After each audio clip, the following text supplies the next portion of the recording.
Good morning, good afternoon, good evening, wherever you are, whatever you're doing, and welcome to another episode of the Daily Red for Anfield Index. It's Saturday, the 7th of December. Should be Derby Day, shouldn't it? But we got the news early this morning, which, if I'm honest, I don't think it was a big surprise to people, was it? Liverpool, Everton at Goodison is postponed. And Storm Darragh, I think he was always going to cancel it, let's be honest. And you got the feeling this morning when you also saw the news about Aintree races and just the various reports that Liverpool Council had cancelled major events all around the city. So it is really no surprise at all. Let's be completely honest. Couple of things we'll talk you through today. The latest headlines, the latest news, the latest interviews as well. I'm Dave Davies coming to you from, to be honest, in miserable Edinburgh. It's one of those where it's dark already. You could have the lights on and it's 11 o'clock. But we're here to talk all things Liverpool. So let's get right into it. I mean, we had Arne Slot's press conference, didn't we? And there was mixed news on this. I'm almost rewinding back to yesterday for those that missed it. Importantly, in injuries, we had positive news. We had everyone pretty much closer that we thought would be there. So Alisson, very close. Jota, very close. And we got the training photos of him, didn't we? At the same time as well. So that was a big positive.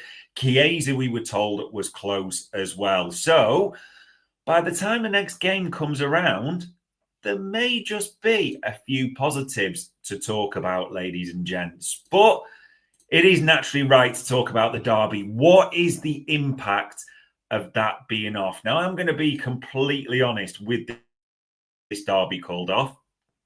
I think it's good news. Before anyone jumps on me for this, we want to see us play. We'd love to win. I know all that, go 7 points clear. I get that. That's the emotional side.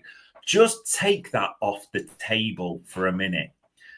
We'd be playing this game without 4 starters. And before anyone says that's not true, well, no Alisson, no Canate, no McAllister, no Jota. Those are 4 out of 11 starters from this season. Now, there is no guarantee, I know, by the time this is rearranged that they are back. But you also think, what a week it's been. What a week it's been. City at Anfield, Newcastle away, which was supposed to be followed by the derby on a Saturday at 12:30. That is a mental week. It was always the week we looked to where we thought, God, this is a real test of credentials. Can we get through this? And now, to be honest, we don't have to. We were looking leggy against Newcastle already. I really don't see this as a bad thing, this postponement at all. You never know. The future can come back to bite us, so to speak. But I think there's a lot to look at positively there. And looking at this, people are naturally on the bits of, when is this game going to get rearranged to? Now, I've heard suggestions, ideas, and guy that we Anfield Index recognised on Twitter, Ben Krellin, who does quite a bit of looking at the fixtures, the game weeks, and I had to reread this again because game weeks and that type of phrasing is something brand new to me a little bit. But as he suggested there, this is game week 15 in the Premier League. The fixture will be rescheduled to likely form a double game week later in the season. So no earlier than game week 19, but most likely game week 24, 25 or 33. Now, for some of you like me that need it explained to you like you're a 4-year-old or a golden retriever, people are naturally thinking, what does that mean? Yeah, red armchair supporter there, agree. Plus side that players will get a bit of much needed rest that way. So for a jump to game week 24, 25 and 33 to say, what does that mean? Here's the positive as well. As Red Armchair said there, it will get rest. Also, Girona now. What's the impact of that Girona game? I get a feeling you may see a stronger side than was originally planned, just because naturally after 3 in a week, which, you know, Everton was the bookend of that, but we already had it in our mind. So Endo, Morton, players like that in there gives people a rest. Now it might be stronger.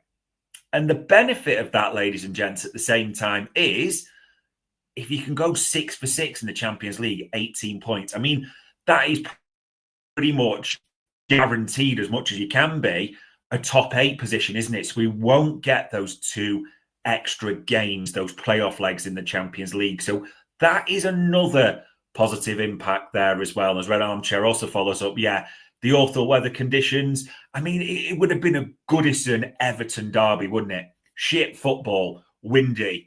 Just get it into the box, bombard Kelleher. That would have been exactly what they'd have done. So again, let's talk it through logically, take our emotions out of it, and the fact we wanted to see football and Liverpool play today. So many good points with it being postponed. Just something to think about. Yeah, and even as wife says there, Gravenberch, he looked leggy, didn't he? He came off against Newcastle. Just gives us time and a few others. And also, I'm even mentioning there about the 4 starters. I don't know when, but by the time it comes round, Bradley, Tsimikas back in the squad potentially as well. So, there's just so many things to like about this. You may think differently. It's a game of opinions, but I don't see any bad news in today's announcement. Now, as Ben says there, game week 24, 25 and 33. Naturally, like I say, explain it to me like I'm a golden retriever. What does that mean? Let's have a look at the calendar that Ben has put together. So this is here, so shout out to him. But 24 and 25. So you're talking February the 1st is game week 24. February the 15th is game week 25. And then jumping ahead to April the 19th for game 33. So let's have a look at that calendar. February the 1st, February the 15th. If it is rearranged to one of these, I tell you what, a double game week with either Bournemouth away, if it's the 1st that week, or if it's a 15th, that would be the one, wouldn't it? If you could pick, it never works that way because the FA are going to do us over. The Premier League will. It never works this way, so I'm not even going to pretend. But if it did, you'd pick that one, wouldn't you? Saturday the 15th of Feb with although some might not, I don't know, with City, maybe it's the 1st. But actually, all in all, and again, I know people are going to say it's still subject to the Carabao Cup and all this. We will have to see how that works if we get through against Southampton, which I think many expect we would.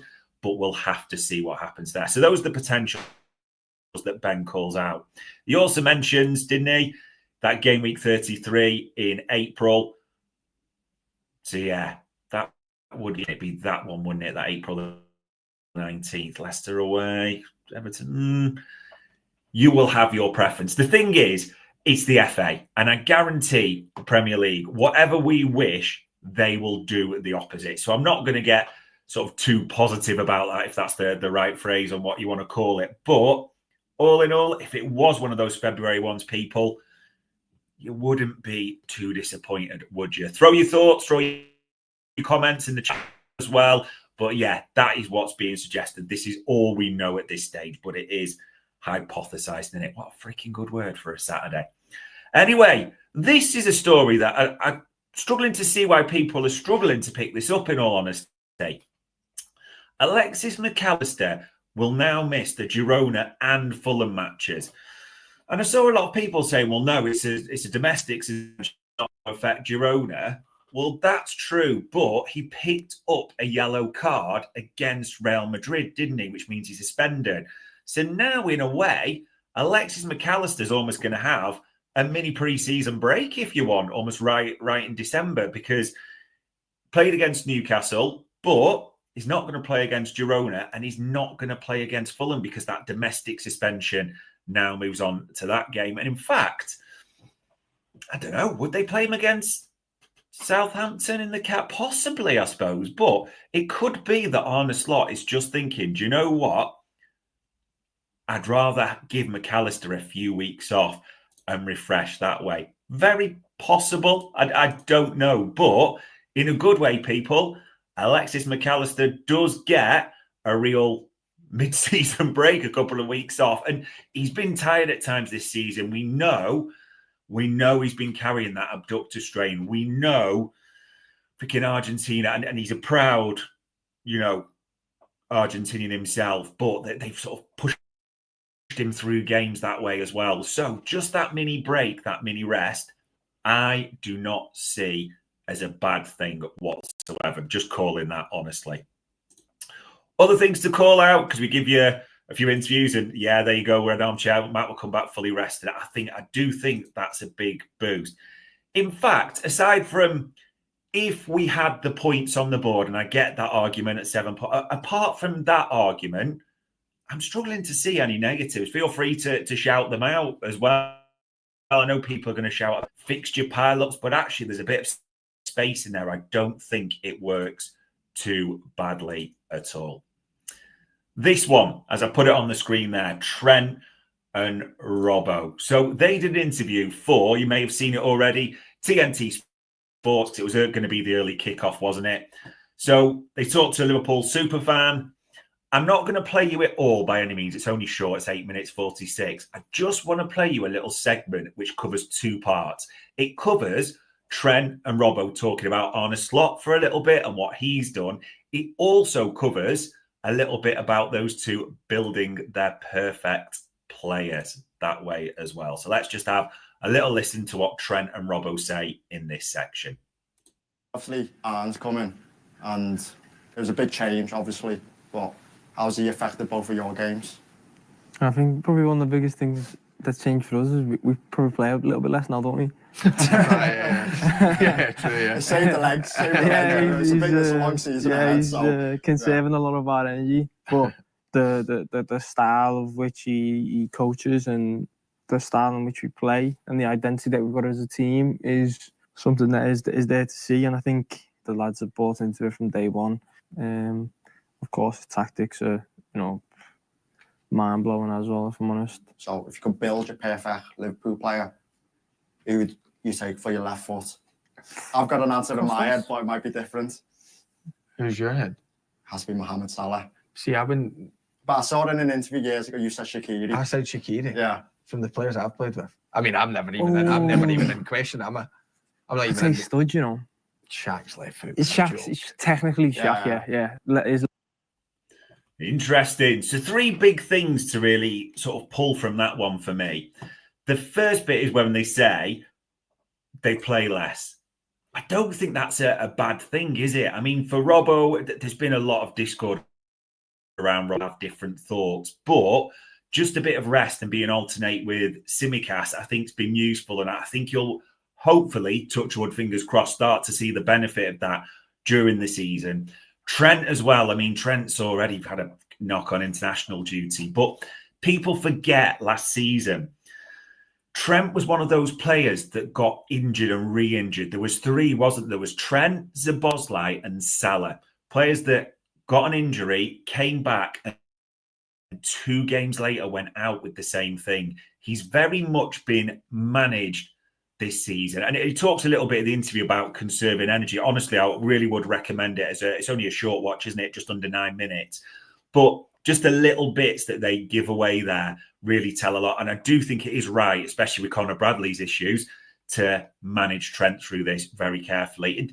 It's not the result we wanted at Newcastle, but it made sense, didn't it, to manage him through that game. The idea being, annoyingly, maybe, there you go, I found the downside, because annoyingly, we managed Trent through that on the basis that he'd be fully fit and firing for the derby. That's the only downside at all. But, we'll take everything that's positive in that regard. So, yeah, if you've not seen it already, definitely 100% one to watch.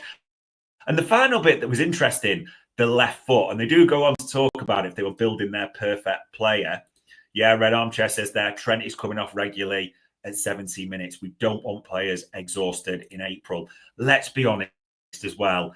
We're liking a lot of what Arne Slot, Ruben Peters and this medical team, the sports science, the S&C teams all mixed together are doing at the moment.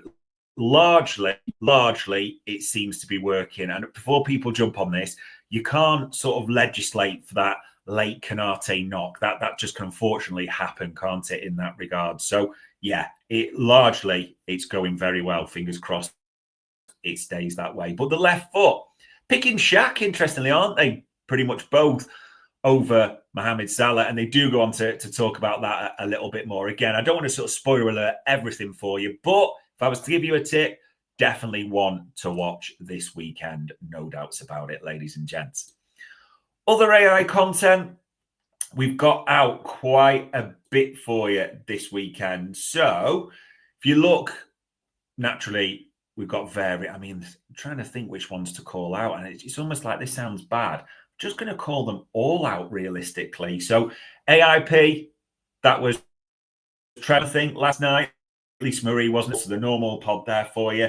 Scouser Tommies, I've listened to that already. There's some funny bits in there from Jay and Jim. My favourite call out from that, I don't know whether it's Jay or Jim that said it, that line, why would you want to go anywhere else?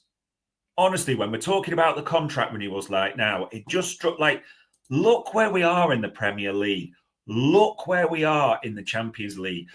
Trent's words, some of the tactics are mind-blowing. Those are Trent's words. So Trent, as the two lads said, why would you want to go anywhere else? Other couple of call-outs and general bits like that we did the post-conference presser. This one, if you haven't seen this already, again, another must-watch.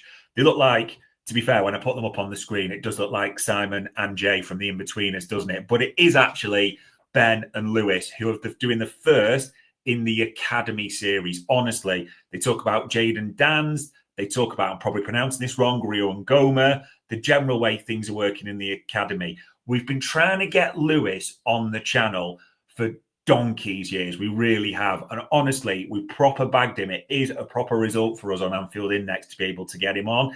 That's why it's right to call him an expert. And if you follow the Academy on Twitter at all, you will absolutely know who Lewis is. So yeah, that is a must watch, must listen that way. And also, naturally, Chat, C&G, Gags and Grizz. So they were on the other night as well. So there's still plenty for you to get your tea stuck into, even with postponements and everything else.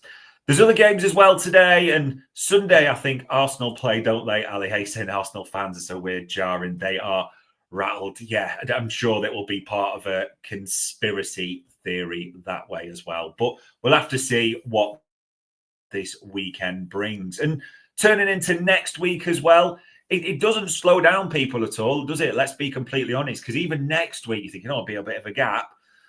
Well, it's Girona Tuesday, Fulham on Saturday. So even on Monday, we'll have the normal, hopefully, post-conference presser, Media Matters with David Lynch, the various shows coming up. So maybe, crazy to say, just enjoy the little downtime. As we mentioned, it will be good for the players, the squad, and everyone involved. And hopefully, by the time we do play at Goodison for the final time, under the lights,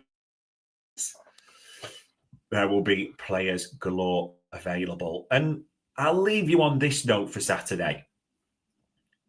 Not guaranteed, but you would suspect by the next time Liverpool play in the Premier League, Alisson, Jota, and Chiesa will likely be available. That should really brighten up your weekend, shouldn't it? But there we go, ladies and gents. On Saturday, the 7th of December, it's a cancelled Merseyside derby, but it's a positive mindset going into the week. That was another Daily Red for Anfield Index.